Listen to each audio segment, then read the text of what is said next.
ఏపీలో అల్లర్లపై సిట్ ఏర్పాటు చేసిన ప్రభుత్వం ఐపీఎస్ అధికారి వినీత్ బ్రిజ్లాల్ కి నేతృత్వం మొత్తం 13 మంది సభ్యులతో టీం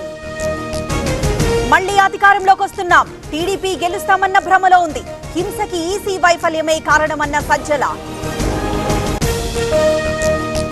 ఈ ఆఫీస్ అప్గ్రేడ్ ను వాయిదా వేసిన ఈసీ అప్గ్రేడ్ నిలిపివేయాలని గవర్నర్ సీఈఓకి చంద్రబాబు లేఖ ఈ ఆఫీస్ వర్షన్ తో విధులు నిర్వహించాలన్న ఈసీ నేను అజ్ఞాతంలోకి వెళ్లలేదు వ్యక్తిగత పనుల మీద హైదరాబాద్ వెళ్లా తమపై ఎలాంటి కేసులు లేవన్న పిన్నెలి పోలీసులతో కలిసి టీడీపీ నేతలు దారుణంగా ప్రవర్తించారు తాడిపత్రి ఎమ్మెల్యే ఇంట్లో సోదాలు చేశారు ఎన్నికల సంఘానికి మల్లాది ఫిర్యాదు టీఎస్ ను టీజీగా మారుస్తూ ఉత్తర్వులు జీవోలు నోటిఫికేషన్లు లెటర్ హెడ్లపై మార్పు ప్రభుత్వ శాఖలు సంస్థలకు సీఎస్ ఆదేశాలు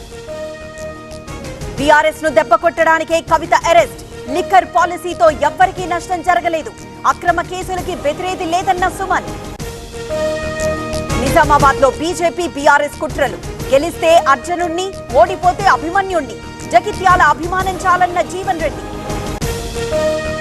ధాన్యం తడిసిపోవడంతో రైతుల ఆందోళన మొలకలు రావడంతో ఆవేదన తడిసి రంగు మారిన ధాన్యాన్ని కొనాలన్న పెద్దపల్లి రైతులు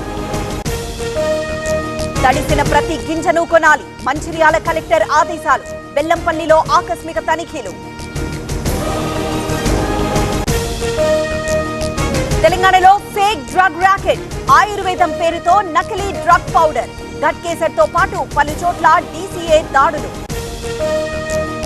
మెట్రో వేళలు పొడిగింపు రాత్రి 11 గంటల 45 నిమిషాలకు చివరి రైలు ప్రతి సోమవారం 5 గంటల 30 నిమిషాలకే తొలి రైలు మిగతా రోజుల్లో ఉదయం 6 గంటలు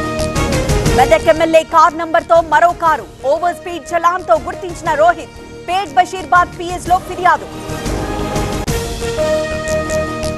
గంగవరం పోర్ట్ లో ఆందోళన విరమణ కార్మికుల డిమాండ్లకు స్టీల్ ప్లాంట్ ఓకే పోర్ట్ నుంచి ముడి సరుకు తరలింపు ప్రారంభం 10 మంది టీఆర్జీ జవాన్ల లిస్టు విడుదల బీజాపూర్ జిల్లా అటవీ ప్రాంతంలో పోస్టర్లు ప్రజా కోర్టులో శిక్షిస్తామని హెచ్చరికలు ఇందిర క్రమశిక్షణను పిల్లలకు అందించా రాయ్బరేలీ తన కుటుంబమన్న సోనియా తనలాగే రాహుల్ ని కూడా ఆదరించాలని విజ్ఞప్తి బీజేపీ గెలిస్తే అమిత్ షా ప్రధాని అవుతారు వచ్చే ఏడాది మోదీ రిటైర్ అవుతారు 2 నెలల్లో యోగిని తప్పిస్తారన్న కేజ్రీవాల్ కాంగ్రెస్ ఎస్పీలు గెలిస్తే రాముడు మళ్లీ టెంట్ లోకే రామ మందిరం పైకి బుల్డోజర్ తెస్తారన్న మోదీ విపక్షాలపై ప్రధాని విసుర్లు దశాబ్దాల పాటు కాంగ్రెస్ లూటీ చేసింది అవినీతి పరుల్ని మోదీ సర్కార్ జైల్లో పెడుతుంది రాయ్బరేలీ అమేథీలలో గెలుస్తామన్న అమిత్ షా